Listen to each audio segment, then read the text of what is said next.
Hey everybody, this is Esther and Erica, and today's show we're going to be talking about Erica. What you doing over there? It sounds like you typing up some bricks. Anyway, today's show, I was like, all I heard was this clickety clack, clackety click, click. Click, click, click, click, click, click, click. You know those memes where they're like this,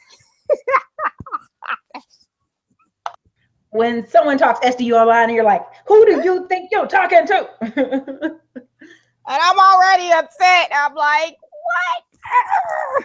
So anyway, today's show is about.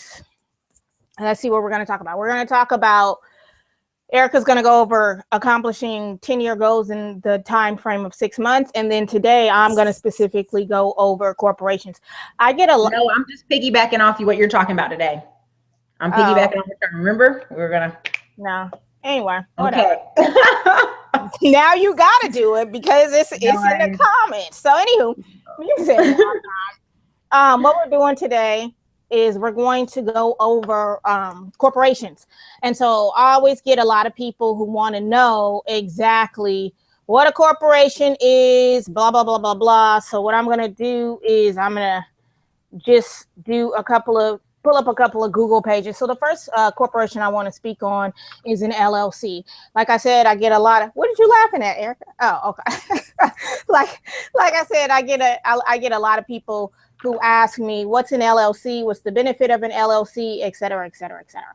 So an LLC, let me share my screen with you guys right here. Oh, I forgot to put up my little thing that says this is Esther L from Urban Me Asset. too. I'm slacking too. We're slacking. Okay. Anywho, this is Esther L from Urban Asset Protection. And what I want to go on is about these corporations. So can you see my screen? Sure, I see Google. Okay, LLC definition. All right, you got to mute out for me on that. My dogs are cutting up. Hold on. Okay. So anyway, an LLC is a corporate structure where the members of the company cannot be held personally liable for the company's debts or liabilities. Limited liability companies are essentially a hybrid entity that combines the characteristics of a corporation and a partnership or a sole proprietorship. So what exactly does that mean? That means it means basically that an LLC is a form of a partnership. We'll go into the definition of a partnership, but then it's a hybrid. It's an LLC. An LLC is an entity that can protect you. How can it? It's really good for small business owners who don't want to go corporate. And when I say go corporate, a corporation, we'll get into that detail, means that you're going to go public. So basically, an LLC is good in layman terms for the audience that I'm referencing: barbers, hairdressers, people who own catering businesses, individuals who own trucking companies. I have acupuncturists who are under LLCs, any kind of massage therapists. What else? Small restaurants. So if you don't plan to have more than 75 investors, and the average person who's starting a business in the community that the community that I speak to, those individuals really want to just kind of have a small operation, no more than 50 employees. This is the best for you. So an LLC is great because it has the hybrid flexibility, but then the asset protection. So when we talk about asset protection, what we're referencing are individuals who need to have everything out of their name. And they need to have everything out of their name because, one, they own a business, or they own property, or they own stocks, or they own shares, or they own any type of asset. You know, my grandmother had a prize Betty Crocker recipe that was worth $50,000.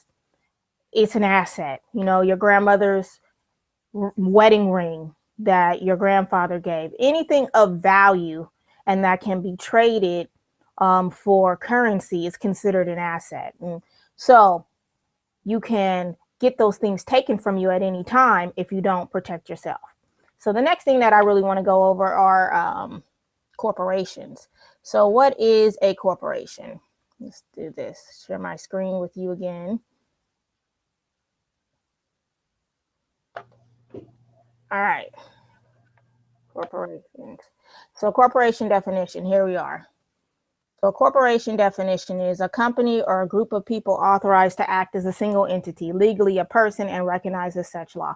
What the heck does that mean? Okay, so a corporation is a legal entity that separates and is distinct from its owner. Corporations enjoy most of the rights and responsibilities that an individual possesses. That is, a corporation has the right to enter into contracts, loan and borrow money, sue and be sued, hire employees, own assets, and pay taxes. So what does this mean for the average person that I'm speaking to?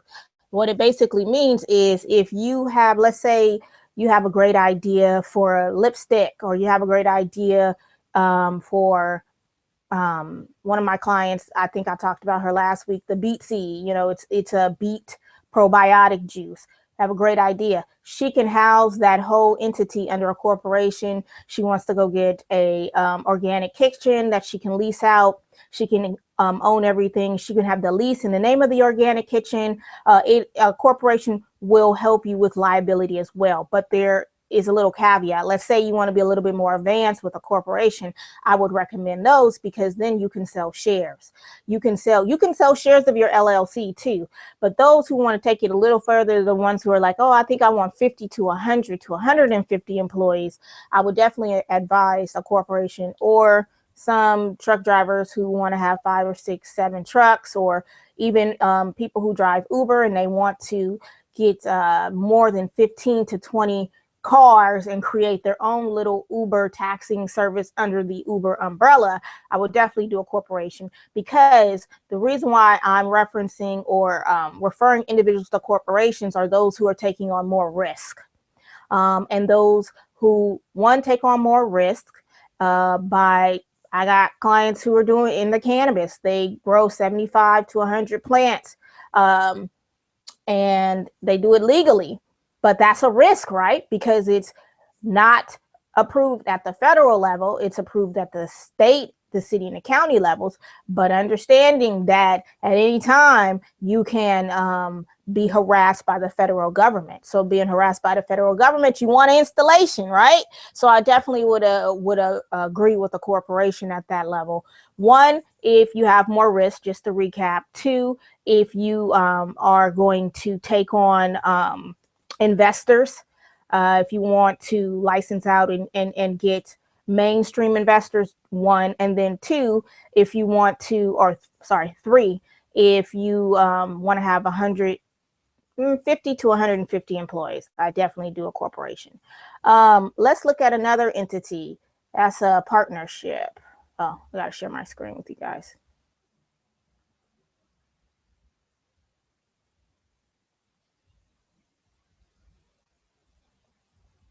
Okay, so the partnership definition.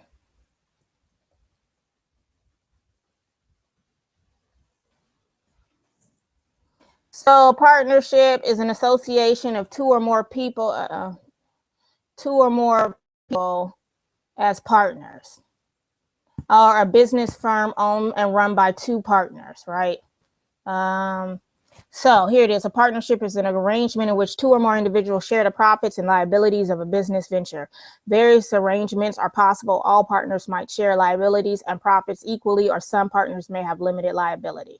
Okay, so now you kind of get the gist of what a partnership is. But not only that, I think I lost. Oh, okay. Not only that, okay, so let's say me and Ericka. Ericka has the Classy Climb Inc., and then I have Urban Asset Protection. The way I did Urban Asset Protection is there's an LLC, but the DBA of that I actually have an L3C, and we can go into that too.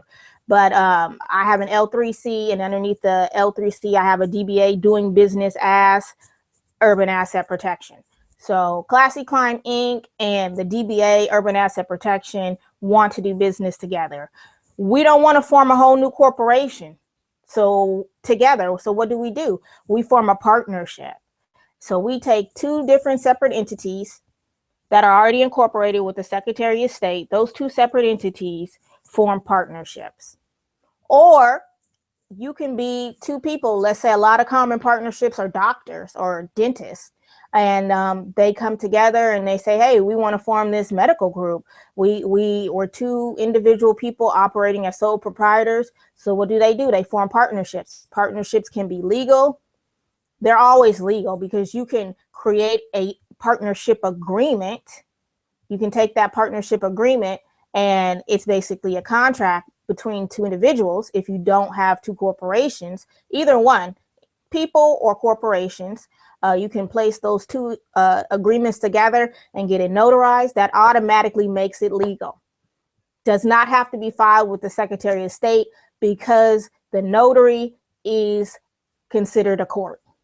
And that's a whole different concept. But for my sovereign people who are out there, you understand exactly what I'm talking about. And for my non-sovereign people, you don't have to. You can just look up the research of the Secretary of State, who is the top notary for every state and who is a corporation sole. You know, it's a whole different entity. But then all the other notaries are deputized underneath her. And I don't know if you understand that concept, but if you're into Western movies, the old Westerns, when the sheriff came out and he had to go arrest somebody and he needed a posse, he would automatically deputize people for the day or for the event that he needed, and they would automatically be sheriffs underneath him. That is the same concept with a notary and with the Secretary of State. The Secretary of State will deputize the other notaries underneath her, or him. But the Secretary of State is the court law for the state, all the documents. So my point in the long about point is that you don't need to have it registered with the Secretary of State if you get a document noted. And we'll roll into that concept with a trust as well. So just piggybacking on that, we take two of those contracts, we form a partnership. When we form the partnership, we're good to go. And that's the third entity. I have two more entities that I want to go over. Ericka, did you have any questions? Not yet? Okay. So I'm going to share my screen with you.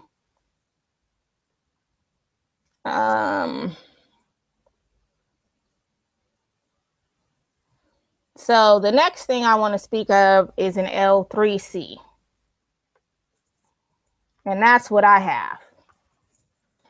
So an L3C is a low profit limited liability company. It's a legal form of a business entity in the United States that was created to bridge the gap between nonprofit and for-profit investing by providing a structure that facilitates investments in socially beneficial for-profit ventures by simplifying compliance with the IRS. All right, that's what I'm rocking with. So an L3C is also, so basically it's the form of, it's a hybrid between an LLC. It's a new variation of an LLC. And it's also known as a low profit limited liability company. So let's jump to the good part on that. Now I'm talking to all my individuals. This is the new kid on the block. I learned about L3Cs a couple of years ago. You can call your Secretary of State or you can look online. Not every state allows for an L3C, but that's okay. The states that do allow, you can definitely incorporate there and then flip it over into a foreign filing with the state that you reside in if you trust that that's something you want to do. I have an L3C because I'm extremely socially conscious. I'm a 17-year-old, been in the social work business for 17 years. I did not like the cumbersome concepts of a nonprofit.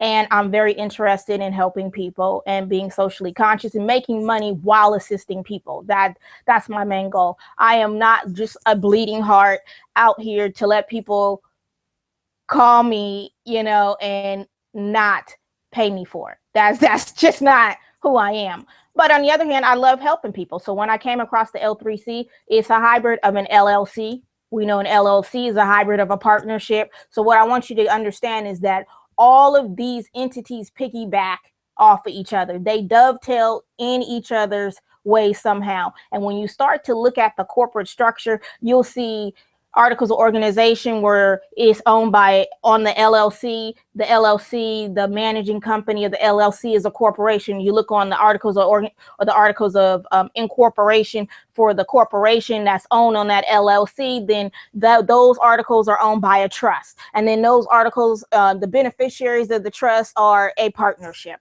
So you see how it's only four basic principal components of these businesses or these entities.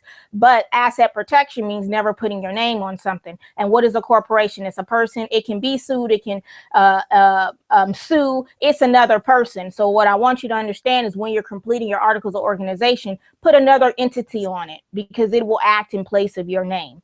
But going back to the L3C concept, L3C is a hybrid of a partnership and a nonprofit. So you don't have to go through all of that paperwork, but I can still get grants. And I just received a grant from the Kendu Foundation. Shout out to the Kendu Foundation for a event that I'm throwing December 30th. That's a free event, the Prison to Pipeline concept. However, I was able to utilize the L3C. So, question. Answer. So let's say somebody wants to start a nonprofit, but they don't have the board, they don't have all this extra stuff. The better option for them clearly is, okay, Esther, really, Esther. I mean, while we're in camera. Anyway, is the L3C. Okay. So is there a minimum of grants or a minimum of profit they need to make at all? No, it's an LLC. So LLC, that's just the basic principle. It's an LLC. That's it. It's just lower profit, so it can take grants. Any entity can take grants, but when you're in that whole foundation giving arena, they like to see nonprofits because that's the original school kid on the block. You see what I'm saying? I got you. Yeah. So a L3C, and I'm almost finished, Ericka, because I know. No, baby, take your time. Take your time. I want them to know what you on mute. You on mute. What you say? I want anybody out there who wants to start a business but also wants to give some products away or give some services away during the year because they like to be charitable. I want them to feel they got some options. So I like what you're talking about. Okay, cool. So an L3C, that's the nonprofit and the partnership combined, and basically the principle, and those were good questions, Ericka, is just an LLC. And then the last thing, well, I have two more things I want to talk about, but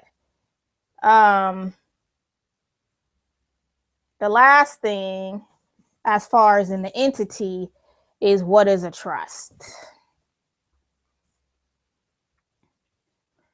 So trust is no. Well, it is.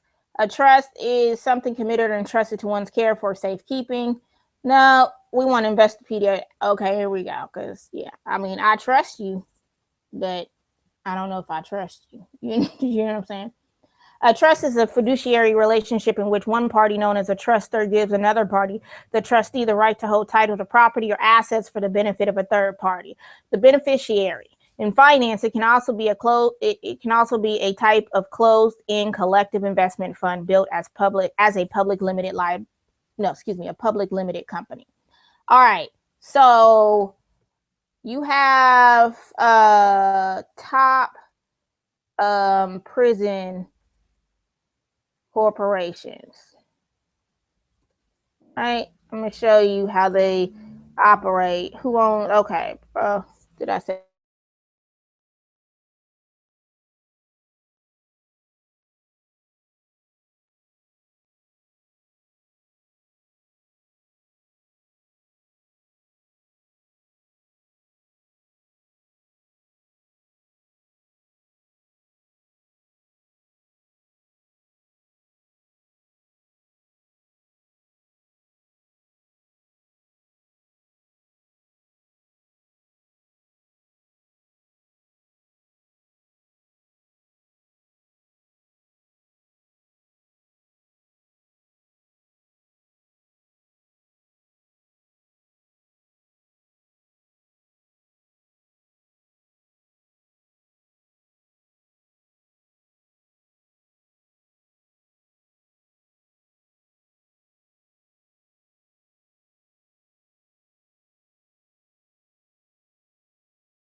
Hey, everybody, can y'all hear me? I hope you guys can. Okay, can you guys hear me? Okay, I think you guys can hear me. I hope you can. Sorry about that. Computer did crash. So I'm taking it over. But Esther, what she's talking about is very informative. But what I was going to talk about in my segment was 10-year goals versus 6 months, right? And so the reason we're converging 6 months goals, 10-year goals into 6 months is because we want to see if we're thinking too low, if we're thinking too limited, if we're thinking too small, if we're not scaling up, right? And so I'm watching more and more videos of people when they took absolute focus on their mission, which if this you watched part of this episode, it was starting the LLC, starting the business, getting it started, getting it rolling. You'd be amazed how fast you can scale your business in a smaller amount of time if you give it absolute focus, if you really pursue hard on the dream. And so I tell people to write out their 10-year goals. Where do they want to be in 10 years? Like if you're 32, where do you want to be at 42? Do you want to be married? Do you want to have kids? Do you want to have these things? Now the kids and the husband and the married and the wife or whatever you're looking for, that's kind of harder to squeeze in the 6-month period. But we want you to be having a focused stepping pattern. We want you to be thinking, okay, in order to get these things, here's where I need to be lined up, right? And so, for example, real estate. Let's say you're wanting to own a rental property. What's the harm in thinking, how can I get a rental property in the next 90 days? Because what happens? You know, it's tax income check time. It's you start to focus really hard and think, man, maybe I really can get that fourplex or that duplex or that additional second home if I get a cheaper property, maybe $50,000 property, or if I get the duplex, right? And so what would that take in the next 90 days? That would take me checking my credit. That would take me, you know, sacrificing that, you know, tax refund this year to go towards investing for my future. And so I think that's kind of the thought process we want you to have is instead of saying, I've been seeing a video lately by Dr. Boyce and other people, is generational wealth. Oh, we can change it in a generation. If we want to really be honest, you could change it in 10 years. I've watched enough Bigger Pockets, interviewed enough people on my show to know that people have bought 4 rental properties in 1 year and completely changed their life. You know, and if you get 4 rental properties renting out for $800 to $900 a month, and an additional $1,000 to $3,000 coming in your household a month, is life changing, right? And at that point, now you can talk about other things. Now you can think and completely focus on, how do I get more bank loans to get approved for more houses? Or do I go up to duplexes? Do I go up to the next level of investment? So that's kind of how that would work for a lot of people, is finding out, what is my real goal? What is my 10-year goal? There's nothing wrong with asking yourself, what is your 10-year goal, as long as you're willing to put in the work to get it. Sorry, I see my camera went out again. Sorry, you guys. But that's the key. That's the key to this whole thing. If you're talking about business, if you're talking about starting LLCs, if you're talking about starting a nonprofit because 20 years from now you want to donate to book bags to kids in Philly or whatever your ideals are, you have to put a timeline on it, because no timeline equals it's just a dream, it's just a wish. And instead of putting it on your children, on their shoulders to carry out this big dream that you had, you could actually start writing it down and deciding if this dream is possible for you. So it's important. So I hope Esther can get back on, but we'll see if she can.